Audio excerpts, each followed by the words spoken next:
Kembali lagi dalam Renungan Jiwa bersama dengan tamu inspiratif dan guru kita malam hari ini, Mbak Meisya Siregar. Tadi sudah sempat spill soal plot twist dari Allah. Apa itu plot twistnya?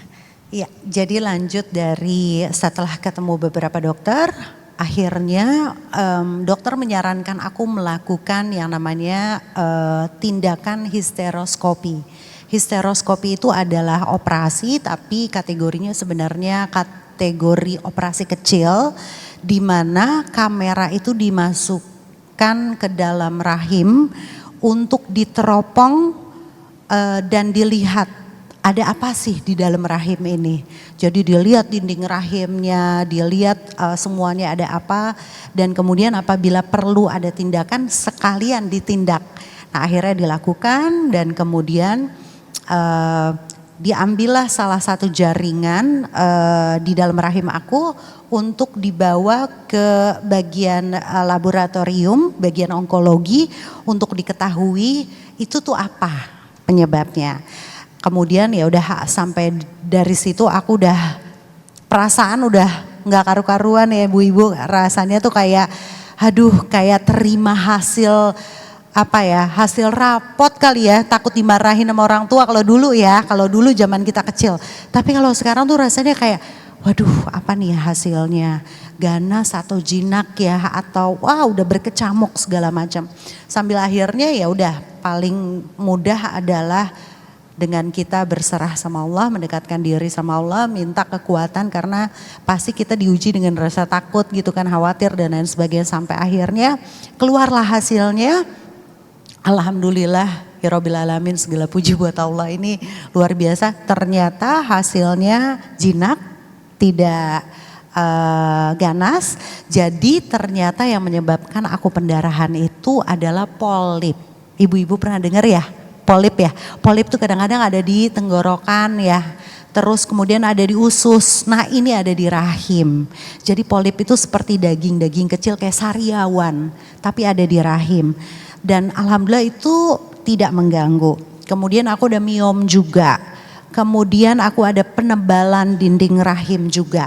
Dan miom dan penebalan dinding rahim alhamdulillah dokter menyatakan penyebabnya adalah hormon yang tidak seimbang. Karena usia aku sudah mulai memasuki perimenopause, menuju menopause Bu Ibu.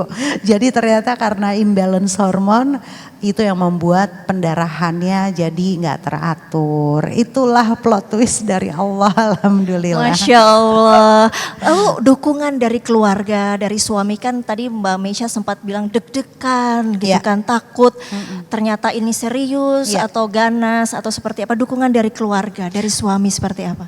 Pastinya sangat mendukung ya, support banget Masya Allah. Apalagi Bambang anakku yang ketiga itu luar biasa, dia tuh sampai gak berhenti berdoa sampai bahkan pada saat aku operasi dia minta bolos, dia pengen ngedampingin aku.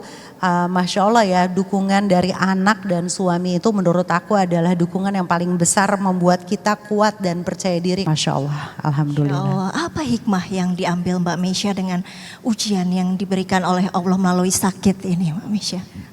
Yang pasti adalah kesehatan itu mahal dan kemudian kadang-kadang kita suka take it for granted atau menyia-nyiakan apa yang udah Allah kasih sama kita ya. Kadang-kadang mungkin kita nggak pernah aware dengan yang namanya kesehatan rahim ya, kemudian kita nggak pernah jaga pola hidup karena yang namanya hormon yang tidak seimbang itu salah satu penyebabnya adalah pola hidup yang tidak teratur. Contohnya begadang, tidak olahraga, makan makanan yang kurang antioksidan atau sayur-sayuran dan serat. Jadi banyak banget teguran atau pesan dari Allah bahwa hey Meisya, kamu gak muda lagi, kamu tuh udah umur 46 tahun, udah saatnya aware dengan kesehatan. Ini anugerah karena kalau kita bilang rezeki materi dibanding dengan rezeki kesehatan. Waduh Masya Allah, kalau kita lagi sakit itu kayaknya kalau bisa ditukar dengan harta berapapun ya Ustadz, aduh kayak bisa mendingan tukar aja deh. Jadi hikmah, yuk mari dari sekarang kita syukurin apa yang kita punya, salah satunya adalah kesehatan. Masya Allah, Mbak Mesya, kita kan tahu dalam Islam itu kan ujian sakit katanya menggugurkan dosa gitu. Bagaimana Mbak Mesya dengan ujian sakit ini memandang ujian sakit ini akhirnya membuka mata Mbak Mesya bahwa ujian Allah itu ada balasannya indah loh di belakang. Iya, mungkin secara teori kita juga tahu bahwa sabar itu hadiahnya indah ya Ustadz. Hadiahnya surga. Kayak ini nggak mungkin surga cuma diraih dengan sesuatu yang gampang gitu ya, sesuatu yang ringan gitu loh. Jadi sabar itu memang menurut aku sebuah ilmu tertinggi. Kalau kita belajar tauhid gitu ya, paling sulit menurut aku adalah sabar dan ikhlas. Karena kadang-kadang kita sabar tuh ya cuma di mulut gitu loh. Jadi itu yang kadang-kadang masih sulit dipraktekin ya Ustadz. Jadi satu-satunya cara aku ya cuma minta tolong sama Allah aja. Ya Allah, bantu hamba untuk bisa menerima semua ketentuanmu. Betul, Masya Allah. Mbak Mesya, mungkin ada yang ingin ditanyakan ke guru kita Ustadz Ransi mungkin. Iya, itu dia tadi yang kegelisahan aku Ustadz. Karena sebenarnya orang Islam semuanya tahu bahwa sabar itu indah, kemudian dilakukan untuk berharap surganya Allah gitu ya, sesuai dengan janjinya Allah. Tapi Ustadz, gimana sih cara kita sebagai hambanya Allah gitu ya, bisa sesabar Siti Hajar, bisa sesabar Maryam, bisa sesabar Aisyah, Fatimah, Siti Hadijah dan semua contoh-contoh perempuan, bahkan orang-orang nabi-nabi kita yang terdahulu yang sudah mencontohkan. Kadang-kadang kita suka pakai tameng, kita kan manusia ya, kita bukan istri nabi, kita kan bukan nabi, wajar dong kalau sabar tuh ada batasnya gitu. Gimana caranya Ustadz? Iya, izinkan saya sampaikan jawaban. Ya, sahabat jiwa dimanapun Anda berada, terkhusus kepada narasumber kita yang sangat inspiratif. Sabar itu bukan berarti diam. Sabar bukan berarti tidak melakukan apa-apa. Narasumber kita Mbak Meisya Siregar sudah cerita. Beliau sabar menerima.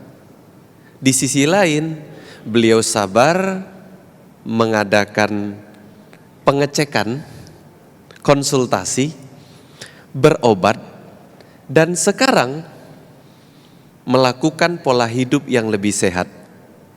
Jadi sabar bukan berarti terbaring di kasur. Sabar bukan hanya berzikir dan berdoa. Sabar itu melakukan sesuatu yang membuat luar dalam kita makin kuat. Kuat jasmani, kuat rohani. Orang-orang hebat dalam agama kita terdahulu berkata, al-aqlus salim fil jismis salim.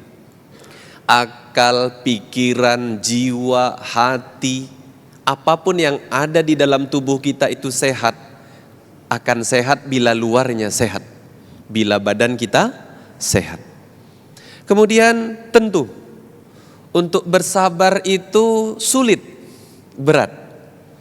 Kita mau dong seperti para nabi, para rasul, seperti istri para nabi atau wanita-wanita soleha terdahulu. Sebut saja misalkan Asiyah binti Muzahim yang sabar luar biasa padahal suaminya Fir'aun. Sebut saja misalkan Maryam, seorang perawan, anak perempuan dari keluarga baik-baik, tiba hamil tanpa suami dan harus bersabar. Akhirnya juga bisa bersabar. Kita sebagai manusia biasa, bukan sehebat manusia pilihan. Bisakah kita sabar seperti mereka-mereka? Bisa. Para ulama bilang nabi, rasul dan wanita hebat terdahulu itu dimuliakan karena apa yang mereka lakukan dan mereka perjuangkan. Nabi, rasul dimuliakan karena diberi wahyu oleh Allah. Aslinya sama manusia seperti kita, bisa salah juga. Tapi cara terbaik agar kita kuat bersabar di tengah badai ujian dalam hidup yang luar biasa, apa yang bisa kita lakukan? Sebagaimana yang dicontohkan oleh umat-umat terdahulu yang sudah terbukti kehebatan dan kesuksesan mereka, orang akan bisa sabar, kuat dalam bersabar menghadapi ujian hidup. Pertama adalah mereka yang hidup di tengah lingkungan orang-orang yang mensupport untuk kebaikan. Di dalam pandangan Islam dan ilmu dunia, orang-orang sekitar kita, apakah pasangan, anak, orang tua, saudara, saudari, tetangga, sahabat, teman, siapapun itu, sangat punya andil dalam kelangsungan langkah kita. Bersabar dalam kebaikan atau menyerah ke belakang. Satu. Yang kedua, bagaimana orang-orang terdahulu yang tidak punya lingkungan baik tapi kuat bersabar. Contoh Asia binti Muzahim, istri seorang Fir'aun, jahat, kerajaannya menyembah Fir'aun sebagai Tuhan. Tidak ada orang baik di sekitarnya. Bagaimana dia bisa sabar, Ustadz? Keimanan. Siapa yang memiliki iman di hati, memiliki keyakinan di hati, maka dialah orang-orang yang akan kuat bersabar di tengah terpaan masalah hidup. Iman penguatnya adalah ilmu. Siapa yang memahami agama dengan baik, maka Allah akan kuatkan dia sabar. Gurunya Imam Syafi'i, namanya Waqi', berkata bahwa Allah akan memasukkan nur ke dalam hati kita. Apa itu nur? Ilmu. Nur adalah pertolongan Allah, dan sabar pun adalah pertolongan yang Allah berikan kepada siapa yang Allah cintai. Tentu Allah hanya memberikan cahaya kepada siapa yang Allah cintai. Mudah-mudahan Allah kuatkan kita untuk bersabar dalam masalah hidup-hidup kita. Amin ya robbal alamin. Amin ya robbal alamin. Masya Allah, terima kasih Ustadz Ransi atas ilmu dan pencerahannya. Sahabat jiwa, di segmen selanjutnya kita akan memberikan kesempatan pada sahabat jiwa yang hadir di sini untuk bertanya langsung, untuk mencurahkan keresahan pada guru kita. Usai jeda, tetaplah di Renungan Jiwa.